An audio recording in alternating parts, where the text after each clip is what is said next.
Ymarfer y dydd, exercise of the day, Naid Twc, the tuck jump.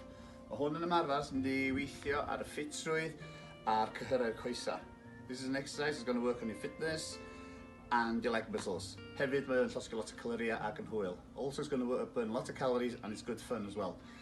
Felly ffeindio llawr sydd y feddwl, find a nice soft ground, traed ar wahân hips chi, your feet are hip width apart, dwylo ymlaen chi, hands in front of you. Then dyn ni'n dyfynu a twtio dy dwylo. You're going to jump up, touch your hands, and make sure that chi'n glanio yn feddwl. Make sure you land softly. Os da chi'n ffidio ni'n anodd, pan ni'n dwylo chi ymlaen chi eto, if you find that one too difficult, pwy hands in front, squat your lawr, twtio dy llaw. Squat down, touch your hands.